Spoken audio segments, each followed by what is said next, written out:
Assalamualaikum warahmatullahi wabarakatuh.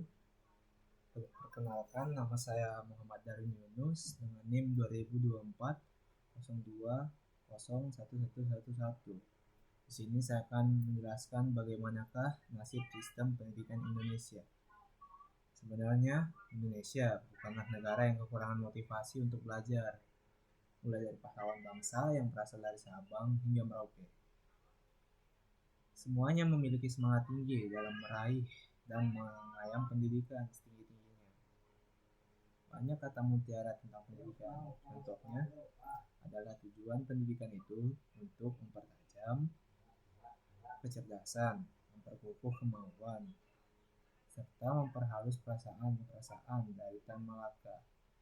Belajar tanpa berpikir itu tidaklah berguna, tapi berpikir tanpa belajar itu sangatlah berbahaya.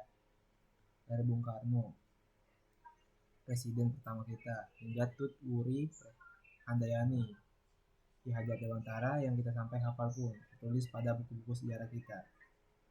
Namun mengapa peringkat pendidikan dan hal-hal yang berkaitan dengan itu kita berada dalam kondisi yang memprihatinkan dan menyedihkan? Mengapa peringkat rata-rata IQ Indonesia hanya menempati peringkat 130 dari 199 negara di dunia? Bukannya kita sedih ketika melihat fakta bahwa peringkat sistem pendidikan kita hanya menempati peringkat 54 dari total 77 negara di dunia? Apa sebabnya Indonesia menempati peringkat 60 dari 61 di dunia sebagai negara paling terliterasi atau melek baca? Mengapa pula universitas peringkatnya yaitu Malaysia lebih baik daripada universitas peringkat satunya Indonesia, padahal peringkat 6-nya Malaysia tersebut adalah universitas swasta? Hal-hal tersebut tentunya sangat berefek pada kehidupan masyarakat Indonesia. Contohnya, yang paling parah di antara semua itu bukannya hanya berdampak negatif pada sesama masyarakat kita, tapi juga mendapat pandangan yang negatif dari dunia internasional secara mengejutkan. Indonesia ditempatkan pada peringkat pertama sebagai negara dengan netizen paling tidak sopan di se-Asia lah. Bahkan negara kita tercinta dinobatkan sebagai peringkat 4 di dunia. Bukannya kita sangat miris dengan fakta ini ketika kita dalam waktu yang berbarengan membangga-banggakan negara kita yang sebagai negara yang paling ramah dan sopan santun di dunia.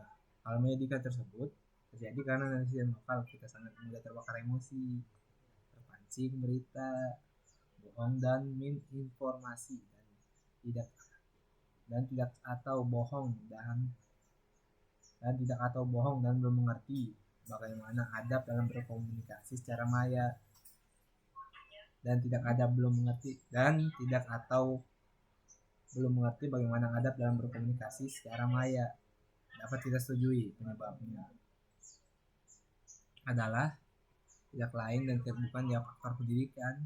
Menurut saya, hal yang paling menyakitkan dan nyesek sampai ke hati adalah fakta terakhir.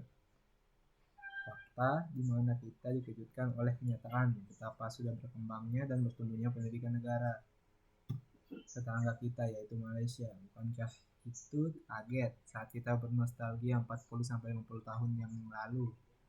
Itu Malaysia yang datang jauh-jauh ke Indonesia untuk belajar, dan berapa banyak guru yang kita kirim ke sana untuk mengajar. Namun bukankah kondisi sekarang berbalik 180 derajat, di mana banyak mahasiswa kita yang pergi jauh-jauh ke negeri jiran dikarenakan kualitas pendidikan mereka jauh lebih baik.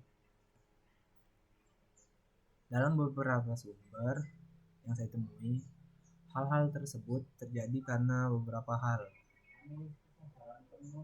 Pertama, kompetensi guru di Indonesia masih berada di tingkat yang sangat rendah.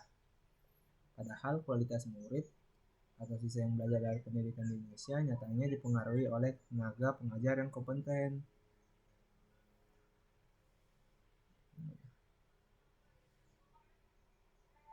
Belum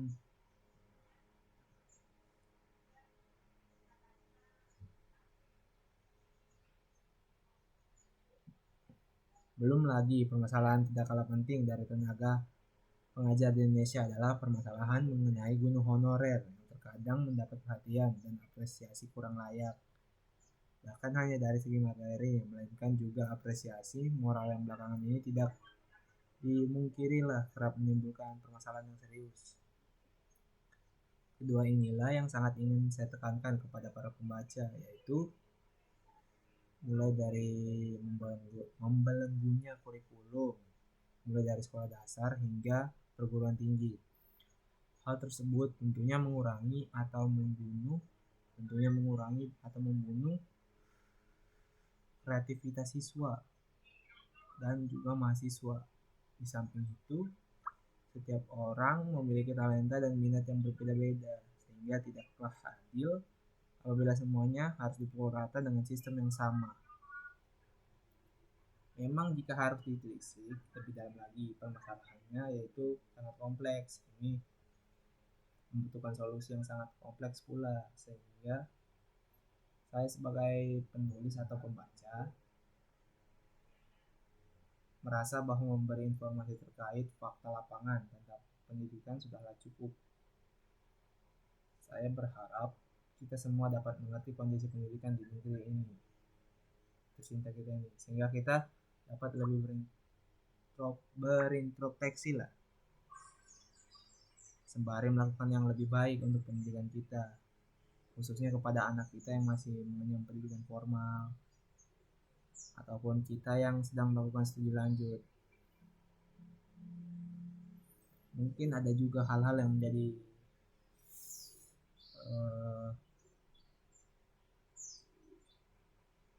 yang menjadikan ini nasib sistem pendidikan Indonesia, yaitu satu, mungkin kurangnya kualitas pendidikan di banyak daerah. Ya, salah satu masalah terbesarnya mungkin pendidikan di Indonesia karena kesenjangan kualitas pendidikan antara daerah, perkotaan, dan pedesaan. Di kota-kota besar, kualitas pendidikan relatif lebih lengkap, sementara di daerah terpencil atau pelosok banyak sekolah yang kekurangan fasilitas dan tenaga pengajar yang berkualitas. Hal ini menyebabkan ketidakmerataan dalam kesempatan pendidikan yang diterima oleh siswa. Masalah infrastruktur dan akses infrastruktur pendidikan di Indonesia sangat bervariasi. Meskipun beberapa sekolah di kota besar memiliki fasilitas lengkap seperti laboratorium, ruang komputer, dan akses internet, banyak sekolah di daerah-daerah terpencil masih kekurangan sarana dan prasarana. Akses ke pendidikan yang berkualitas juga terbatas di daerah yang sangat sulit dijangkau. Hal ini sangat menghambat potensi anak-anak di daerah-daerah tersebut untuk mendapatkan pendidikan yang setara dengan anak-anak di kota. Adapun penyebabnya ketiga, yaitu kualitas guru dan profesionalisme pendidikan. Salah satu tantangan utama dalam pendidikan Indonesia adalah kualitas tenaga pengajar. Meskipun banyak guru yang berdedikasi tinggi, tidak semua guru memiliki kualitas atau pelatihan yang memadai. Dalam beberapa tahun terakhir, pemerintah Indonesia telah meningkatkan upaya untuk meningkatkan kualitas guru melalui pelatihan dan sertifikasi. Namun masih ada masalah dalam hal penerimaan guru serta penyebaran guru yang merata di seluruh Indonesia. Di banyak daerah yang berkualitas menjadi masalah besar.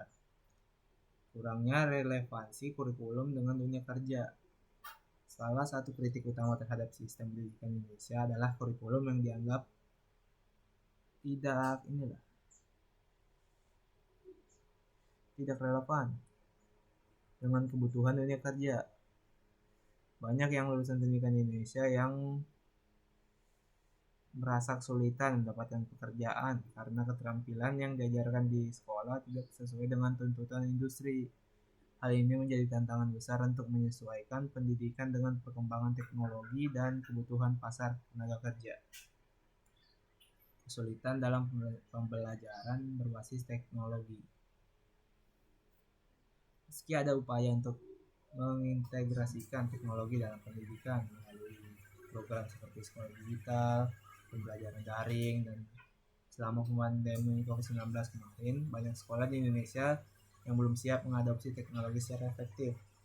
Beberapa faktor yang menghambat hal ini termasuk keterbatasan akses internet, kurangnya perangkat teknologi yang memadai, serta keterbatasan keterampilan digital baik dari siswa maupun guru.